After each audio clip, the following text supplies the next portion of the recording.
Hello everyone, मैं विक्रम कुमार आप सभी का अपने यूट्यूब चैनल स्कूलर्स कांसेप्ट के ऊपर स्वागत करता हूं। डायग्राम क्वेश्चन सीरीज के अंदर आज हमारा क्वेश्चन नंबर 38 है और आज का हमारा question methods in biology unit से लिया गया है, जो कि हमारा सीएसआई नेट जेआरएफ 2017 में आया हुआ है। क्वेश्चन को देखते हैं। A researcher was working with three proteins A, B and C which may have potential role in gene expression.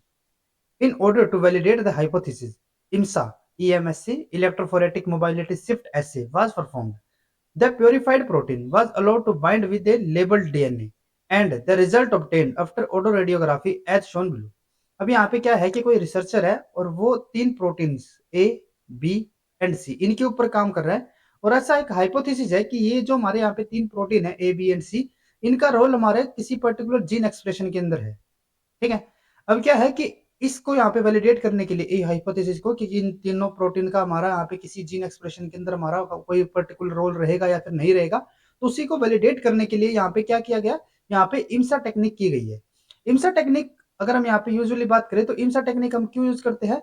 ये हम यूज करते हैं जो हमारा प्रोटीन और जो हमारा न्यूक्लिक एसिड रहता है,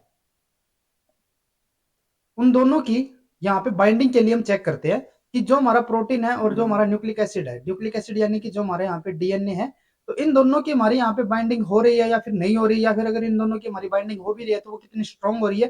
तो इस चीज को यहाँ पे वैलिडेट करने के लिए, चेक करने के लिए हम यहाँ पे कौन सी टेक्निक यूज करते हैं? इम्सा टेक्निक हम यूज करेंगे। ठीक है। इसके बारे में ज्यादा हम जब हम मेथड्स इन बायोलॉजी लेक्चर के अंदर हम इनको स्टडी करेंगे, तब हम इनको और ज्यादा ब्रीफली वहां पे स्टडी करेंगे। तो यहाँ पे आप इतना समझ सकते हो कि जो हम यहाँ पे इम्सा टेक्निक यूज कर रहे हैं वो हम किसके लिए चेक कर रहे हैं कि जो हमारा प्रोटीन और डीएनए है उन दोनों की हमारी यहाँ पे बाइंडिंग हो रही है या फिर नहीं हो रही। जैसे अगर हम यहाँ पे सपोज करके चलते हैं कि हमारे यहाँ पे कोई डीएनए है, ठीक है, और एक हमारे यहाँ पे कोई प्रोटीन है एक्स और एक हमारे यहाँ पे है वाई। अगर एक्स इसके साथ हमारा बाइंड कर लेता है, ठीक है, तो जब हम इसको यहाँ पे जेल के ऊपर रन करवाएंगे तो अब क्या हो जाएगा, क्योंकि एक्स के साथ हमारे यहाँ पे क्या है, एक्स के साथ हमारा डीएनए है, तो ये क्या हो जाएगा, हैवी नेचर का होगा। और अगर हम यहाँ पे वाई की बात करें तो ये हमारा इसके साथ यहाँ पे बाइंड नहीं कर रहा, तो क्या होगा कि वाई हमारे यहाँ पे क्या रहेगा, एक्स प्लस डीएनए के कंपेयर में हमारा यहाँ पे क्या हो जाता है, लाइट हो जाता है। तो अगर हम इसको यहाँ पे रन करवाते हैं तो जो हमारा वाई होगा वो हमारा यहाँ पे ज्यादा डिस्टेंस कवर करेगा as compare to X DNA. तो इस तरीके से हम यहाँ पे क्या चेक करते हैं कि जो हमारा प्रोटीन और डीएनए है उन दोनों की हमारी बाइंडिंग हो रही है या फिर नहीं हो रही, वो किसमें हो जाएगी, इम्सा टेक्निक। ठीक है। तो यहाँ पे क्या किया गया कि जो हमारे ये ए, बी और सी प्रोटीन थे तो इनके लिए हमारे यहाँ पे इम्सा टेक्निक यूज की गई है। उसके बाद क्या बोला है, the purified protein were allowed to bind with a label DNA. ठीक है। और उसके बाद उनको क्या किया कि उनको रेडियोग्राफी का जो हमारा डाटा आता है वो हमें यहाँ पे गिवन है। ठीक है। अब उसके बाद फर्दर यहाँ पे क्या बताया गया है, the following interpretation were made. और इस डाटा के अकॉर्डिंग यहाँ पे हमारे डिफरेंट इंटरप्रिटेशन यहाँ पे बनाई गई है और उसमें से हमें क्या बताना है, choose the correct combination of interpretation. और यहाँ पे हमें इन ऑप्शंस के अंदर बताना है कि इनमें से हमारी कौन सी इंटरप्रिटेशन का कॉम्बिनेशन हमारा यहाँ पे करेक्ट रहेगा।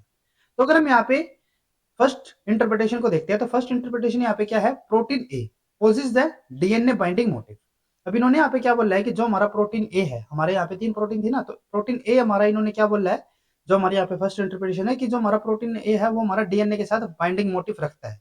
ठीक है। यानी कि वो क्या करेगा, अगर हमारे प्रोटीन ए के पास यहाँ पे डीएनए बाइंडिंग मोटिव होगा तो वो क्या करेगा, जैसे कि अगर हम यहाँ पे सपोज करके चले ये हमारा डीएनए हो गया और ए जो है वो हमारा क्या करेगा, ये हमारा यहाँ पे ए हो गया। ठीक है। तो ए के पास अगर हमारे यहाँ पे डीएनए बाइंडिंग मोटिफ होता है तो वो क्या करेगा, वो इस डीएनए के साथ हमारा बाइंड हो जाएगा।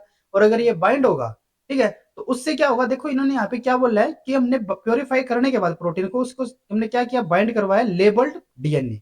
अब यहाँ पे हमारा लेबल्ड क्या है, डीएनए है। तो इसका मतलब क्या होगा कि अगर हमारा ए इसके साथ यहाँ पे बाइंड हो जाता है तो उसके बाद जो हमें यहाँ पे बैंड देखने को मिलेगा, अगर ये इसके साथ बाइंड होगा तो डीएनए हमारा क्या है, लेबल्ड है, तो वो हमें यहाँ पे बैंड उसका देखने को मिलेगा। अगर हमारा कोई प्रोटीन जैसे कि बी हम यहाँ पे सपोज करके चलते हैं, ठीक है, वो हम आगे देखेंगे हमारा बाइंड करेगा या नहीं करेगा। अगर हम यहाँ पे सपोज करके चलते हैं कि हमारा कोई एक्स ही हो गया, जैसे कि एक्स हमारा प्रोटीन है, अगर वो इसके साथ हमारा बाइंड नहीं करता है, ठीक है, तो उसका हमें यहाँ पे कोई भी बैंड नहीं देखने को मिलेगा। ए हमारा इसके साथ बाइंड कर रहा है और डीएनए हमारा क्या था, लेबल्ड था, तो इसीलिए हमें ए का हमें यहाँ पे बैंड हमें देखने को मिलेगा।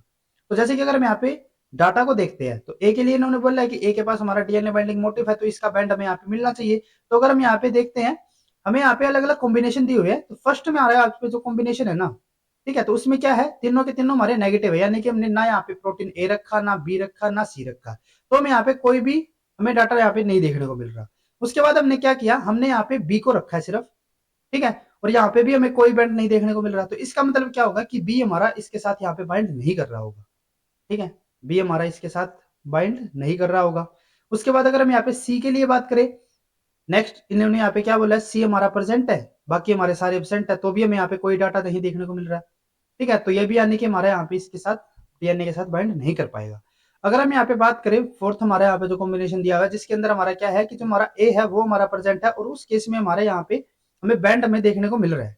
तो इसका मतलब क्या होगा कि ए हमारा डीएनए के साथ बाइंड कर रहा है, और इसीलिए जो हमारे यहाँ पे फर्स्ट है जो इंटरप्रिटेशन है वो हमारे यहाँ पे बिल्कुल करेक्ट होगी, क्योंकि ए हमारा बाइंड कब कर पाएगा, जब ए के पास हमारी डीएनए बाइंडिंग मोटिव होगी, तभी तो ए बाइंड कर पाएगा। तो यानी कि ए हमारा, ए के पास हमारे यहाँ पे डीएनए बाइंडिंग मोटिव है और ए हमारा डीएनए के साथ बाइंड कर रहा है, तो इसीलिए में यहाँ पे बैंड भी हमें देखने को मिल रहा है।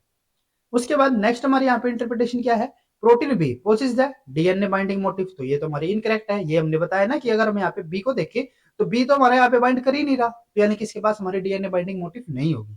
ठीक है, तो इसीलिए जो हमारे यहाँ पे सेकंड जो इंटरप्रिटेशन है वो हमारे यहाँ पे इनकरेक्ट है। उसके बाद नेक्स्ट उन्होंने क्या बोला है, protein B binds to DNA protein A complex.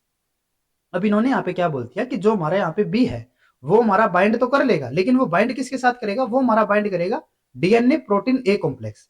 अब यहाँ पे क्या होता है, जैसे कि हमने बताया ए के पास हमारी क्या होगी, यहाँ पे ए के पास डीएनए बाइंडिंग मोटिव है, तो ए हमारा क्या करेगा, डीएनए के साथ जाके बाइंड हो गया। अब जो हमारा यहाँ पे बी है ना, ठीक है, जैसे कि यहाँ पे ये क्या हमारा बी है, तो बी बेचारा अकेला तो इसके साथ जाके डायरेक्टली बाइंड नहीं हो सकता था, तो ये क्या करता है, ये हमारा बाइंड होता है ए के साथ। और ए के साथ भी कब होगा, जब ये हमारा डीएनए के साथ बाइंड है। जैसे कि ये दोनों हमारे यहाँ पे ये कॉम्प्लेक्स हमारा क्या हो जाएगा, ये हमारा कॉम्प्लेक्स होता है डीएनए और प्रोटीन ए का, डीएनए प्रोटीन ए कॉम्प्लेक्स। और जो हमारा यहाँ पे बी होता है ना, वो हमारा अकेला तो यहाँ पे बाइंड नहीं कर पा रहा था, लेकिन जो हमारा डीएनए प्रोटीन ए कॉम्प्लेक्स है उसके साथ जाके जो हमारा प्रोटीन बी है वो हमारा यहाँ पे बाइंड कर लेता है। ये हमारा यहाँ पे इस इंटरप्रिटेशन के साथ अंदर बोला गया है। तो इसको हम यहाँ पे चेक करते हैं। अगर हम यहाँ पे चेक करें तो इसके अंदर हमें क्या करना पड़ेगा, हमें डिफरेंट कॉम्बिनेशन लेने पड़ेंगे। जैसे कि यहाँ पे हमारा ए और बी हो गया, यहाँ पे हमारा बी और सी है, यहाँ पे हमारा ए और सी हो गया। तो यहाँ पे सबसे पहले अगर हम ए और बी को चेक करते हैं तो नॉर्मली हमारा क्या हो रहा था, ए तो मेरा बाइंड कर ही रहा था, अकेला भी बाइंड कर रहा था वो तो ए तो अगर मैं इस बैंड की बात करूं तो ये तो मेरा किसके स्पेसिफिक होगा, ये तो हमारा हो गया यहाँ पे ए के स्पेसिफिक। ठीक है, ए तो हमारा अकेला भी बाइंड कर रहा था, लेकिन अगर हम यहाँ पे ए और बी दोनों को अगर मिक्स कर रहे हैं तो उस टाइम पे हमें यहाँ पे एक एडिशनल बैंड और देखने को मिल रहा है। यहाँ पे ए तो ये बैंड तो मेरा ए का ही हो गया, ये हमें यहाँ पे एक्स्ट्रा बैंड देखने को मिल रहा है। ठीक है, जो कि ए का नहीं है, तो ये ए का, ये हमारा बैंड किसका होगा, ये हमारा बी का ही होगा।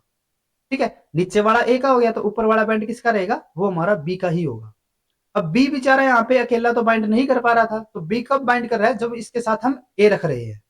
ठीक है, अब यहाँ पे एक कंडीशन यू भी हो सकती है कि जो हमारे यहाँ पे बी है, अभी तुमने क्या बोला कि ये हमारा ए की प्रेजेंस में ही बाइंड कर रहा है, हो सकता है कि ये हमारा सी की प्रेजेंस में ही बाइंड करता हो, तो उसको हम आगे चेक करते हैं। तो यहाँ से हमें कितना तो पता चल गया कि जो हमारा बी है वो हमारा प्रोटीन ए और डीएनए उनका जो कॉम्प्लेक्स होगा उसके साथ तो हमारा बाइंड यहाँ पे करेगा। इतना तो मैं यहाँ पे क्लियर हो गया, तो यानी कि ये जो हमारी यहाँ पे जो इंटरप्रिटेशन होगी थर्ड वाली, वो तो हमारी बिल्कुल करेक्ट है। उसके बाद अगर हम यहाँ पे वैसे भी चेक करें इसको फर्दर आगे जाके, तो फर्दर में हमारे यहाँ पे क्या है कि अगर हम बी और सी को एक साथ रख रहे हैं, हमने क्या बोला था कि बी हमारा ए की प्रेजेंस में तो बाइंड करेगा, लेकिन यहाँ पे तो हमारा अगर हम बी और सी को दोनों को ही रख रहे हैं तो हमारा कोई भी यहाँ पे हमें बैंड देखने को नहीं मिल रहा। तो इसका मतलब क्या होगा कि ना ही तो बी और ना ही सी, किसी के पास हमारे यहाँ पे डीएनए बाइंडिंग मोटिव नहीं थी, ना यहाँ पे थी और ना यहाँ पे, तो ये हमारा डीएनए के साथ बाइंड कर ही नहीं रहा। तो फर्दर इन दोनों आपस में अगर ये कॉम्प्लेक्स बना भी रहे तो उससे हमें कोई मतलब नहीं है, इनमें से कोई भी हमारा डीएनए के साथ तो बाइंड कर ही नहीं पाएगा। ठीक है, तो इसीलिए मैं यहाँ पे कोई भी बैंड हमें नहीं देखने को मिल रहा। लास्ट में हमने यहाँ पे क्या किया, हमने ए और सी को रखा। ठीक है, अब यहां से हमें इतना पता चल गया था इन दोनों में से कि जो हमारा बी है ना वो हमारा सिर्फ ए के साथ ही मिलके यहाँ पे डीएनए के साथ बाइंड हो सकता है, वैसे वो नहीं होगा, सी के साथ उसका कोई यहाँ पे कॉम्बिनेशन नहीं बढ़ेगा। अब अगर हम यहाँ पे चेक करें ए और सी के लिए, ठीक है, तो यहाँ पे हम यूं चेक करते हैं कि जिस तरीके से हमारा जो बी था ना वो हमारा क्या कर रहा था, ए की प्रेजेंस में बाइंड कर रहा था। ठीक है, जब हमारा यहाँ पे ए आ गया था तो बी हमारा इसके साथ बाइंड कर लेता था। अब अगर हम यहाँ पे सी के लिए इसी तरीके से चेक करें कि सी हमारा ए की प्रेजेंस में यहाँ पे बाइंड करेगा या फिर नहीं करेगा, तो यहाँ पे अगर हम बैंड्स को देखते हैं तो बैंड में यहाँ पे सिर्फ एक ही मिल रहा है, और वो भी हमारा स्पेसिफिक किसका था, ए का ही बैंड था। ये तो हमारा किसका बैंड है, ए का ही था। यहाँ पे अगर हम देखते थे तो यहाँ पे तो हमें एक एक्स्ट्रा बैंड और मिल रहा था जो कि हमारा हम बी का बोल रहे थे, लेकिन यहाँ पे तो हमें कोई भी ऐसा एक्स्ट्रा बैंड यहाँ पे नहीं देखने को मिल रहा। तो इसका मतलब सी हमारा ना ही तो हमारा कॉम्प्लेक्स के साथ बाइंड कर रहा है और ना ही हमारा डीएनए के साथ। यहाँ पे हम देख सकते हैं डीएनए के साथ वो अकेला ही बाइंड नहीं कर रहा है, और अगर उसके साथ हम यहाँ पे ए को ही भेज रहे हैं तो भी वो बाइंड नहीं कर रहा, बी को भेज रहे हैं तो भी बाइंड नहीं कर रहा, यानी कि सी हमारा बिल्कुल भी इसके साथ बाइंड नहीं कर पाएगा। ठीक है, तो अगर हम यहाँ पे फोर्थ जो हमारी इंटरप्रिटेशन है उसको देखते हैं, तो फोर्थ इंटरप्रिटेशन क्या है, protein C binds to DNA only when protein A is bound. अब यहाँ पे हमें क्या पता चलता है, यहाँ पे इन्होंने बोला है कि जो हमारा प्रोटीन सी है वो हमारा डीएनए के साथ कब बाइंड कर पाएगा, only when protein A is bound. तो यहाँ पे अगर हम ए और सी के कॉम्बिनेशन को भी देखते हैं तो भी हमारा यहाँ पे सी जो है वो हमारा बाउंड नहीं कर पा रहा, तो ये इंटरप्रिटेशन हमारी यहाँ पे इनकरेक्ट होगी। इन्होंने बोला है कि जो हमारा प्रोटीन सी है ना वो हमारा ए की प्रेजेंस में बाइंड कर लेगा डीएनए से, ठीक है, लेकिन यहाँ पे अगर हम ए को रख भी रहे हैं तो भी हमारा सी का हमें कोई स्पेसिफिक यहाँ पे बैंड नहीं देखने को मिल रहा, हमें जो बैंड देखने को मिल रहा है वो सिर्फ हमें ए वाले देखने को मिल रहा है। ठीक है, तो यानी कि ये इंटरप्रिटेशन हमारी यहाँ पे इनकरेक्ट होगी, तो इसीलिए हमारे यहाँ पे फर्स्ट एंड थर्ड ये दोनों इंटरप्रिटेशन हमारी यहाँ पे बिल्कुल करेक्ट रहती है। तो अगर हम यहाँ पे ऑप्शंस को देखते हैं तो सेकंड ऑप्शन हमारे यहाँ पे बिल्कुल करेक्ट है, यहाँ पे हमारा फर्स्ट और थर्ड में यहाँ पे दिया हुआ है, तो इसीलिए हमारे यहाँ पे सेकंड ऑप्शन बिल्कुल करेक्ट रहेगा। अगर आपको ये वीडियो हमारी यूजफुल लगी हो तो please like and share this video, और सीएसआईआर से रिलेटेड इसी तरीके के डायग्राम रिलेटेड क्वेश्चंस करने के लिए please subscribe to our YouTube channel scholars concepts. Thank you.